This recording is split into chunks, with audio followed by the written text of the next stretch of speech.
nombre es Carla Setune y he estado hablando un poco acerca de actualidad, México en el mundo, cómo se ve a la mujer judía, cómo está representada en México, qué tipo de gobierno tenemos, cuál es la relación entre México e Israel. Y he querido hablar acerca de ese tema para poder enfocarme en esta ocasión a un tema muy importante que a la mujer judía le inquieta mucho, que es cómo emprender un negocio relacionado con la importación y exportación. ¿Cuál es mi objetivo? Acercar a la mujer judía al mundo de importar, exportar, traer bienes, llevar bienes mexicanos a otros lados. ¿Y por qué me quise enfocar en esto? Porque llevo yo ya dedicándome a la logística 8 años y he recibido muchísimas llamadas de mujeres entre 20 y 45 años queriendo iniciar un negocio de enviar chamarras, enviar ropa, enviar productos mexicanos a otras partes del mundo y abrir un negocio importante, así como importar, ¿no? He recibido muchísimas llamadas de quiero traer trajes de baño de Brasil, quiero traer vestidos de Estados Unidos, me interesa traer misceláneos de China a México, ¿cómo le hago, no? Y en realidad tenemos un cierto punto de desconocimiento al tema y en ocasiones es un poco de miedo por los temas que se escuchan de impuestos, aranceles, SAT, aduanas, y esos términos como que nos restringen y nos ponen como un foco. Pero en realidad, si conocemos el tema, podemos llevar una logística o una importación o exportación realmente sana y fácil. Bueno, ¿qué conocemos a la importación? El recibir mercancía de otras partes del mundo al país. ¿Y qué conocemos como exportación? El enviar nuestros productos al exterior. Actualmente México cuenta con 49 aduanas, 19 fronterizas con Estados Unidos, que es nuestro principal socio comercial. Tenemos 2 fronteras sur con Guatemala y Belice, 17 marítimas, tanto en el Golfo como en el Pacífico, y 11 aduanas al interior. Esas aduanas al interior se refieren a aeropuertos, ¿no? Principalmente aeropuertos, y también recintos fiscalizados.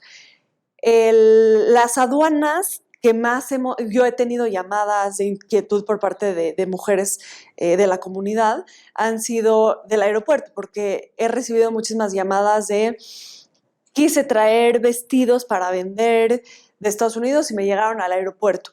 ¿Pagan o no pagan impuestos o no pagan impuestos? Es paquetería. ¿Si paga impuesto o no paga impuesto? Etcétera, ¿no? Y en esta plática les voy a explicar qué paga, qué no paga y cuál es realmente el procedimiento para poder llevar una logística sana. Bueno, si hablamos de la importación, entendemos como llevar un orden y cumplir ciertas obligaciones como comprador, porque si yo voy a importar, yo soy el comprador. A la hora de exportar, pues yo soy el vendedor y lo que se entiende como una exportación es el conjunto de bienes y servicios adquiridos por un país al exterior. Realmente la exportación no está tan castigada y esto habla de que la exportación nos ayuda mucho a la economía nacional y eso lo voy a explicar en la próxima diapositiva. Para poder entender la importancia de estos dos términos, tenemos que entender a qué se refiere la balanza comercial. La balanza comercial quiere decir cómo está la importación en relación a la exportación. Actualmente, por poner un ejemplo, México tiene un déficit en su balanza comercial. ¿Y a qué se refiere?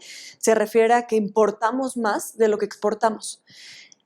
Un país que tiene un superávit comercial se entiende como, por ejemplo, China, tiene una exportación mucho más alta que importación. ¿Por qué es importante esto? Porque nosotros o las mujeres que quieran emprender y abrir un negocio, al hacer realmente una exportación, se jalan divisas del exterior y producto nacional empieza a ser consumido en el exterior, y esto ayuda muchísimo a la balanza comercial del país. Es la única forma de tener una economía, digamos, sana, habla acerca de un superávit. Y el superávit comercial es tener importaciones más que exportaciones. También existe poder tener un comercio equilibrado. Importo el mismo número o muy parecido el mismo número a lo que exporto, ¿no? Hablamos de países más equilibrados, que consumen su producto local, que con su producto local se pueden abastecer y llegan a importar ciertas mercancías, ciertos bienes y servicios, pero al mismo tiempo exportan y tienen como un porcentaje equilibrado. Y esa es como la meta de cualquier país, ¿no? Para tener economía estable. Ahora, si hablamos acerca de qué regulaciones o cómo el mundo ha trabajado con la política, con el comercio exterior, para poder hablar de regulaciones y que podamos crear un orden entre el comprador y vendedor, se crearon un término que se llama Incoterms. ¿Y a qué me refiero? Estos Incoterms son términos que ayudan a acordar las responsabilidades y obligaciones entre el comprador y vendedor. Esto es paso 1, ¿no? Si yo quiero emprender como mujer, digamos que yo voy a tener una empresa de chamarras mexicanas y ya encontré a mi comprador en Estados Unidos, el primer paso que tengo que definir es qué Incoterm voy a escoger. Hay muchos términos y yo como comprador y como vendedor tenemos que llegar a un acuerdo. ¿Y para qué se usan? Para que no haya ningún tipo de controversia a la hora de enviar mi mercancía y recibir, ¿no? ¿Quién se va a encargar de qué? ¿Cuál va a ser la responsabilidad de cada quien, no? Y aquí les enumero los principales Incoterms, si queremos hablar de logística. Uno de los principales, hablamos de ex-works, así se le conoce. Es muy importante entender que estos Incoterms son mundiales. Entonces es muy fácil. ¿Para qué se hicieron? Para que sea un idioma universal. Entonces es muy fácil hablar con un proveedor chino, con un proveedor australiano, con un proveedor israelí y pedirle una mercancía ex-works o una mercancía FOB, porque el término lo conoce. Son esos términos y bajo esas leyes nos regimos en el comercio exterior. Cada uno de los Incoterms tiene sus responsabilidades y obligaciones. Uno de los más importantes es, por ejemplo, el ex-works. El ex-works, si hablamos acerca de este específicamente Incoterm, hablamos de que el vendedor es responsable de dejar la mercancía en su bodega, o sea, en el país de origen. Digamos que yo voy a tener una exportación ex-works con un comprador en Estados Unidos.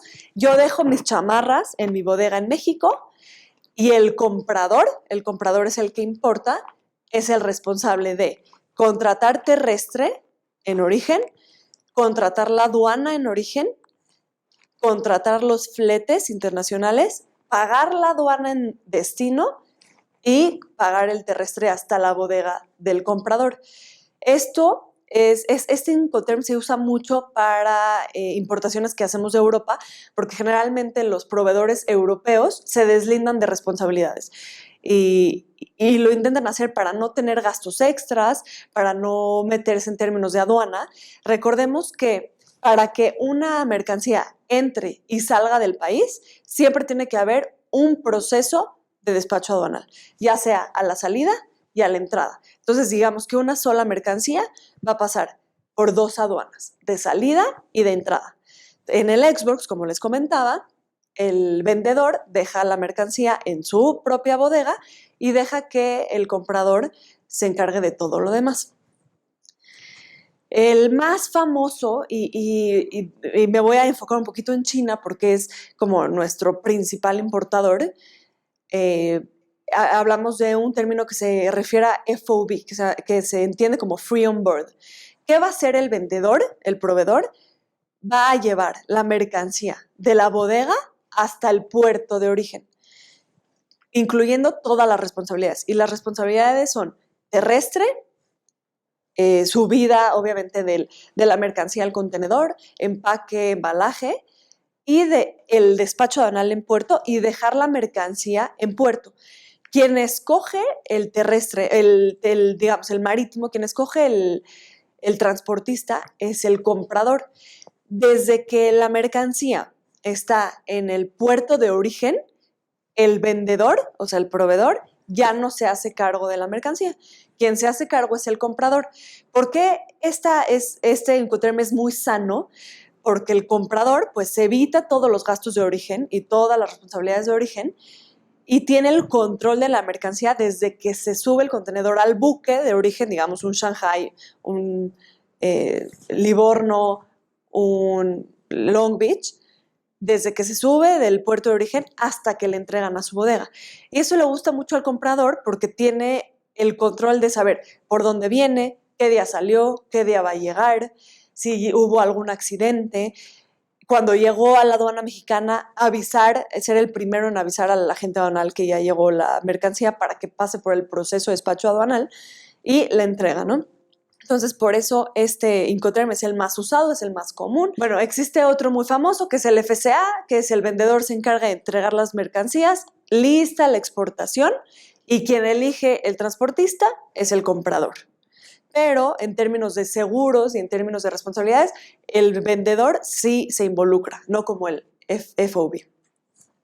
Esto es como muy importante definir porque habla acerca de quién va a pagar el seguro, quién se va a hacer responsable de elegir al transportista y como les comentaba antes, son términos universales y se entienden. Otro Incoterm muy famoso es el CFI, que CIF quiere decir que el vendedor se encarga de entregar hasta la aduana de destino la mercancía. Digamos que yo importo mochilas desde Hong Kong a México. Mi proveedor de Hong Kong se va a encargar de todo lo relacionado con la logística hasta que la mercancía se encuentre en aduana mexicana. Lo común de Asia para llegar a México, estamos hablando de Manzanillo y Lázaro Cárdenas. Entonces, digamos que yo compré un CFI de mochilas con un proveedor de Hong Kong. Él se va a encargar de subir toda la mercancía, hacer todo el proceso despachonal, todo el proceso de fletes hasta que llegue a Lázaro Cárdenas. Y aquí yo como comprador soy el responsable de hacer el despacho aduanal y de entregarme a mi bodega y pagar impuestos y aranceles correspondientes. En la próxima diapositiva les voy a explicar. Ahora hablemos de ya decidí que voy a importar o exportar, ya hablé con mi proveedor o ya hablé con mi comprador y ya definimos un Incoterm, ¿no? Ya definimos cómo va a ser el pago, quién se va a encargar de qué responsabilidades, qué sigue, ¿no? O sea, qué procede, ¿no? Si yo ya quiero empezar a abrir mi negocio para importar mochilas, bolsas, digamos, ¿no? ¿Qué necesito hacer? El primer paso es, pues, obviamente seleccionar el producto, hacer un estudio de mercado, ver qué calidad es, pedir muestras a proveedores, revisar si se va a vender en el mercado mexicano, cómo va a ser aceptado o no, qué otras competencias tengo y qué costo, qué costo me va a salir el dejarlo hasta acá o el traerlo y cómo lo voy a vender, ¿no? A qué costo lo voy a vender, si va a ser negocio o no va a ser negocio. La otra va a ser escoger al proveedor. Yo ya lo escogí, ya negocié el precio del producto, ya me mandó algunas muestras, ya lo escogí, ya va a ser él quien me va a mandar la mercancía, ¿no? El próximo paso después de elegir a mi proveedor y elijo a mi proveedor con mucha certeza de conocer qué exigencias y requisitos se necesitan en México. Y eso lo voy a explicar más adelante, pero cada país tiene, además de sus tratados de libre comercio, sus regulaciones internas, ¿no? Probablemente hay países que aceptan mucho producto tecnológico, pero otros países que tienen mucho internamente producto tecnológico no lo aceptan tanto. Por poner un ejemplo, en México se produce mucho el zapato, ¿no? Y entonces el gobierno, las autoridades mexicanas se dieron cuenta que se importaba muchísimo zapato de Asia. Y para proteger al producto nacional, se pone un arancel, que el arancel se entiende como impuesto, que es arancel, es un impuesto extra que tiene que ver con la fracción arancelaria, que se los voy a explicar en la próxima diapositiva, pero pone esta esta condición o arancel más, impuesto más mayor y cumplir con un padrón sectorial. ¿Para qué? Para que si tú como importador importas zapatos, pagues más y que tu producto compita con el nacional, porque en México se produce mucho zapato, ¿no? Entonces, antes de escoger qué producto voy a traer, hay que meterse mucho a revisar qué regulaciones hay para cada producto. Y cada producto tiene su fracción, cada producto tiene su regulación. Los lápices tendrán el 10% de arancel, pero como es madera, tiene que pasar por un proceso de inspección. Entonces, hay que revisar exactamente el producto, qué regulaciones va a tener que pasar. ¿Quién te puede ayudar con esto? Un agente aduanal. Los agentes aduanales operan tal cual en las aduanas de los puertos y puertos internos, quienes se encargan de clasificar la mercancía y decirte si vas a necesitar algún papel especial, algún certificado de específico por tal producto, ¿no? Entonces, antes de lanzarte a pagar una mercancía o a comprar un contenedor completo de bolsas, mochilas, chamarras, lo que sea de producto, hay que revisar y clasificar la mercancía y entender cuánto voy a pagar de arancel, qué permisos he negado o no tal producto en mi país, etc. Ese es conocer las restricciones. Y bueno, hablando un poco, me voy a meter para que se entienda un poco a qué me refiero con fracción arancelaria. Todas las cosas que vemos en nuestro alrededor tienen una fracción ante la aduana. Si yo voy a importar o exportar una mercancía, todos los bienes tienen una fracción arancelaria. ¿De qué depende la fracción? Son 8 dígitos que habla. Los primeros 2 es la partida, después la subpartida y después el capítulo. ¿A qué me refiero con esto? Son 8 dígitos que nos van a ayudar a entender si es de producto de origen animal que se usa para humano y está terminado, o ya es producto terminado. O sea, la fracción arancelaria clasifica cada producto dependiendo su composición, su utilidad, su objetivo, o sea, ¿para qué lo vas a importar? ¿Es para venta? ¿Es para venta para uso humano? ¿Es para que vaya a pasar por una transformación en tu fábrica? O etcétera, ¿no? Entonces, todo lo que vemos y conocemos tiene que tener una fracción arancelaria. Y depende de esa fracción arancelaria, se conoce cuánto arancel, que es en porcentaje, va a pagar. Entonces, por ejemplo, los jeans tienen la fracción arancelaria de 8 dígitos y esos 8 dígitos nos dicen que los jeans pagan los jeans de Asia pagan 20% de arancel, por poner un ejemplo, ¿no? Pero probablemente si llegaran de Estados Unidos o de Europa, con quienes sí tenemos tratado de libre comercio, que el tema del tratado de libre comercio yo lo expliqué las últimas 2 conferencias, que quiere decir que hay una reducción de aranceles, probablemente sea la misma fracción arancelaria, pero como viene de Europa, paga el 5%, pero como viene de Asia y con Asia no tenemos trato de libre comercio, paga el 20% de arancel. Entonces, todo lo que vayamos a importar o exportar, antes de arriesgarnos a hacerlo, se clasifica. Y así podemos conocer cuánto vamos a pagar de arancel. Y lo que recomendamos mucho es hacer como un plan de negocios, ¿no? ¿A quién se lo voy a vender? ¿Quién lo va a comprar? ¿En dónde lo voy a vender? ¿Dónde lo voy a promocionar? ¿Qué diseño va a tener? ¿Qué plan financiero voy a tener? Si voy a pedir un crédito o no, o a mi proveedor le voy a pagar de contado o voy a sacar un crédito, etcétera, ¿no? Eso es como ya al final, cuando ya hayamos escogido el producto, conocido las regulaciones, conocido las fracciones, etcétera. Ahora digamos que ya voy a comenzar a importar, pues va lo siguiente. Ya decidí qué Incoterm voy a usar, voy a hacer un contrato internacional con mi proveedor y ahí vamos a acordar cuándo te voy a pagar la totalidad de la mercancía. Muchas veces se paga el 70% cuando se embarca y el 30% una vez que llegue a México, ¿no? El 50% y el 50%, o muchas veces el 100%, ¿no? Porque los proveedores se encuentran no confiados al comprador y se entiende, ¿no? Digamos que nosotros vamos a vender nuestro producto de zapatos, botas de piel a un país de Europa, seguramente vamos a querer que nos paguen la totalidad de la mercancía antes de que llegue a la bodega del cliente. Otra de las restricciones que nuestro gobierno ha implementado se le conoce como NOM, es una norma oficial. Y la norma oficial nos va a ayudar a entender cómo etiquetar la mercancía. No sé si, digo, evidentemente han visto en todos los productos que tenemos puestos o usamos, etiquetas de hecho en China, fabricado por tal empresa, cómo se lava, cómo se usa, qué precauciones hay que tener. Por ejemplo, en los juguetes, la NOM es muy, muy, muy, muy castigadora o muy específica porque pues como lo van a usar niños y hay muchos peligros, entonces la NOM obliga al importador a que la etiqueta de los juguetes tengan mucho más especificaciones.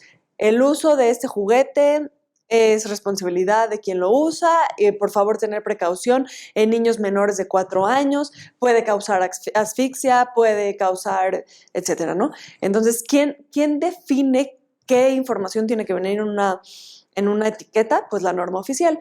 Y yo no me arriesgaría tampoco ni a sacar mercancía del país, ni a meter mercancía del país sin conocer la NOM, que es qué exactamente, qué información exactamente tiene que tener mi producto que voy a importar. Y esas etiquetas, tú le mandas la información a tu proveedor, aunque sea chino, y tú la necesites en español, pues ellos la copian tal cual y la etiquetan en el producto.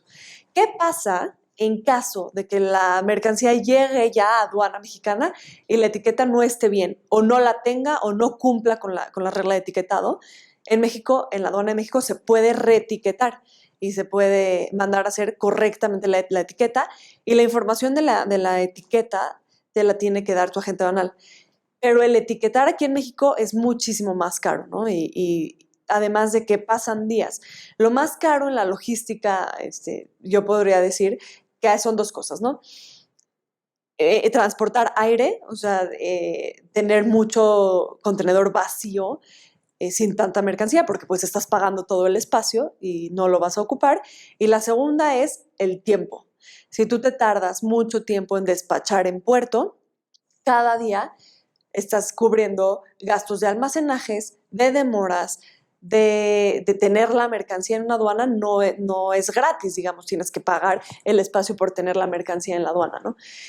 Por eso recomendamos ampliamente que la regla de etiquetado se cumpla desde origen y no esperar a que en México se reetiquete. Digo, es una solución y no es una solución muy buena que tenemos, pero es muy caro. Bueno, ahora vamos a hablar un poco de los impuestos y lo principal que vamos a escuchar acerca de la logística es el IGI, ¿no? Pero el IGI determina el monto de contribuciones al pagar, o sea, es el impuesto general de importación.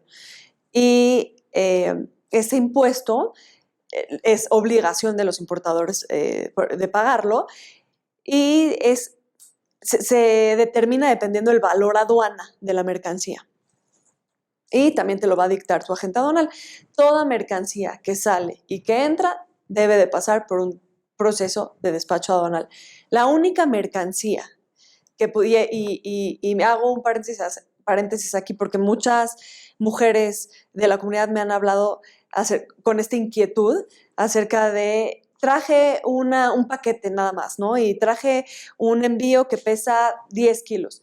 La única mercancía que puede pasar al país sin un proceso, bueno, un proceso de despacho anual sí, pero sin el pago de aranceles, es la paquetería. ¿Y por qué? Porque se entiende que la paquetería no se va a vender, o sea, no se va a comercializar. Entonces no la necesitas nacionalizar, es para uso personal. Entonces muchas mujeres me han hablado con inquietudes de: importé como muestra unos zapatos que probablemente yo vaya a hacer negocio en un futuro, pero están atorados en la aduana del aeropuerto. Pues es muy fácil, pasamos por un proceso de despacho aduanal, que el proceso de despacho aduanal es únicamente pagar los honorarios a un agente aduanal para que pueda pasar la mercancía como tal. Pero muchas veces no se debe de pagar aranceles. ¿Por qué? Porque, como les decía, si tú no vas a revender esa mercancía en el país, no tienes por qué pagarlo. Se pagan aranceles de los productos porque se entiende que lo vas a nacionalizar y una vez nacionalizado, lo puedes vender. Entonces, esa inquietud que tienen muchas mujeres, se revisa caso por caso, pero pueden estar tranquilas de que si piden una paquetería de parte de cualquier parte del mundo que llegue al aeropuerto, generalmente llegan al aeropuerto las paqueterías, pueden salir del país sin un proceso tan amplio y sin el pago excesivo de aranceles, ¿no? Digo, se revisa caso por caso. Digamos que yo soy una mujer que quiero emprender y ya pasé por todo el proceso que les acabo de explicar de elegir Incoterm, vendedor o proveedor, etcétera, ¿no? Ya hice mi estudio de mercado, ya vi que puede ser un buen negocio, ya vi cuánto me cuesta y a cuánto lo voy a vender. ¿Qué debe de proceder? Pues tengo que inscribirme al padrón de importadores. Y para poderme inscribir al padrón de importadores me van a pedir un cierto número de documentos como RFC, comprobante de domicilio, cuentas de banco, etcétera, ¿no? Te das de alta. Una vez dado de alta, como les decía, la parte más delicada de la importación se llama aduana y de exportación. Yo ya estoy dada de alta en el padrón y tengo que elegir a un agente aduanal con quien voy a hacer un encargo conferido. Y este encargo conferido es un contrato entre los dos, que quiere decir, yo encargo y confío mi mercancía a ti, agente aduanal, que vas a hacer un proceso de despacho aduanal correcto y que me vas a ayudar a pasar la mercancía yo haciendo el pago de impuestos y de aranceles. Tenemos que revisar los sellos, que son muy importantes también darlos de alta, y tenemos que revisar tema de impuestos, regulaciones, como les explicaba.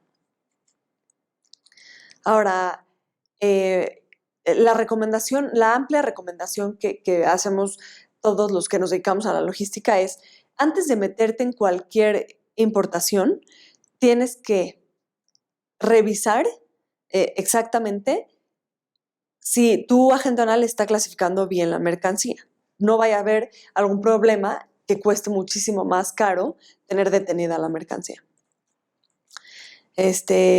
Lo que recomendamos muchísimo ya al final de cualquier importación o exportación es siempre conservar toda la documentación de esa operación, porque muchas veces el SAT hace algunas visitas o algunas revisiones que sí pueden ser retroactivas. ¿A qué me refiero?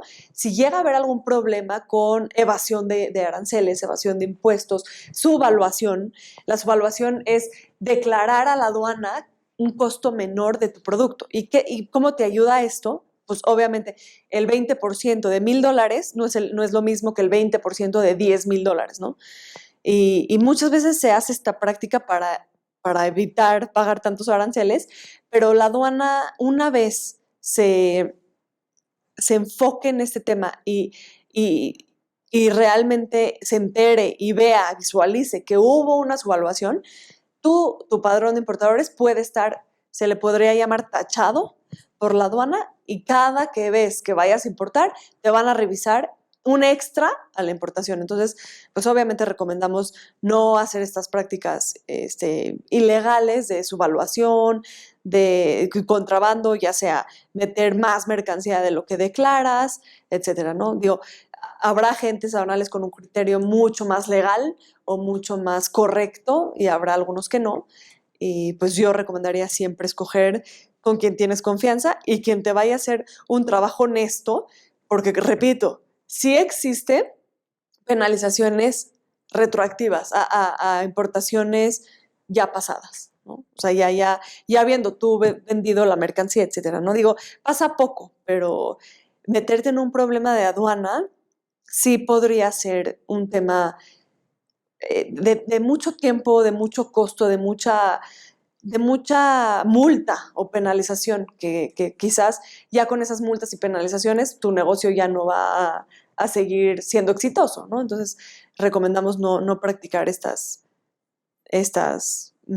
mal usos de la aduana, ¿no? Y porque es muy caro, en realidad, ¿no? no conviene meterse en una multa. Y algo que yo quería explicar desde el principio es que le tenemos un poco de miedo o respeto al término SAT, al término aduana, pero realmente la logística es sencilla, siempre y cuando sigamos las reglas correctas y siempre y cuando sigamos el orden que les acabo de explicar. Ahora, digamos, por último y por no dejarlo atrás y para promocionar la exportación, que sería una manera de poder crecer como país y una gran oportunidad que yo veo actualmente en el 2020, después de estas crisis de COVID y económicas y de cambio de gobierno, una forma y como recomendación a todas las mujeres que quieran emprender, que quieran crear un negocio nuevo, yo les recomiendo ampliamente y podría asegurarles tener éxito en revisar qué productos existen nacionales que sean muy atractivos al exterior, ya sea en Estados Unidos, ya sea en Europa, en América del Sur, en Asia. ¿Qué le está comprando Europa a Asia que México pueda sustituir? Este es nuestro momento de exportar. Y aquí llego a la última diapositiva, que justamente le llamo también importación, impuestos a la exportación. Y podría decirles que la mayoría de los productos, una vez que quieran ser exportados, el arancel está exento. O sea, no pagas aranceles, es el 0% arancel. ¿Y esto por qué? O sea, ¿a qué se debe? A que estamos, bueno, el país y la economía de México necesita sacar sus productos al exterior y jalar divisas de otros lados, jalar clientes, inversión de otras partes del mundo a México. Y una forma de hacerlo es que nuestros productos empiecen a tener importancia en todo el mundo. Entonces, ya que sabemos que a la exportación los aranceles están exentos me refiero al 0%, obviamente vas a tener que pagar unos impuestos que ahorita les voy a explicar y depende cada producto. Existen, obviamente el arancel exento a la exportación es a la mayoría de los productos, menos a productos que en México no hayan mucho, o recursos naturales, o especies en extinción. Obviamente esos, exportar ese tipo de productos o como tal animales o etcétera, minerales probablemente en alguna ocasión que sean muy valiosos para el país, sí van a tener impuestos. Pero si hablamos de la mayoría de los productos, están exentos. Entonces nuestra oportunidad es esa, es poder posicionar a México como un país fuerte en exportaciones y eso nos va a dar una economía muchísimo más estable, ¿no? ¿Qué voy a pagar a la exportación? Algo que se le conoce como DTA, que es el derecho de trámite aduanero. Como tal, es pagar el derecho por el uso de un proceso de despacho aduanal, tal cual. Es una contribución que se paga a las autoridades, ¿no? Y también existe el derecho por almacenaje, que quiere decir todos los productos que se encuentren dentro de un puerto, dentro de un recinto fiscal, dentro de una aduana como tal, tienen que pagar diariamente pues el uso del almacenaje, o sea, el uso de tener la mercancía en ese espacio. Y ya, o sea, realmente no necesitas ni darte de alta. Esto es muy importante. A la importación necesitas dar de alta a una empresa moral y a la exportación, yo como Carla Setune me puedo dar de alta con una empresa física y Carla Setune puede ser la exportadora de aguacates mexicanos. No necesito ni tanto trámite, ni tanta documentación. Entonces, a mí si me preguntan mujeres, mujeres emprendedoras mexicanas, judío-mexicanas que quieran buscar una oportunidad de negocio exitoso, yo sí les podría decir comenzar a buscar mandar productos mexicanos a otras partes del mundo. ¿Y cuál sería la estrategia? Si me permiten recomendarlo, es revisar Estados Unidos, qué le está comprando a Asia, que pueda un producto mexicano sustituirlo, Europa, qué le está comprando a Estados Unidos, Europa qué le está comprando a nuestros vecinos, a Guatemala qué le está comprando a América, a Sudamérica, a Brasil, qué productos está comprando otros continentes que México podría sustituir con sus productos. Y eso sería el exitazo si quieren emprender un nuevo negocio. Ya, gracias.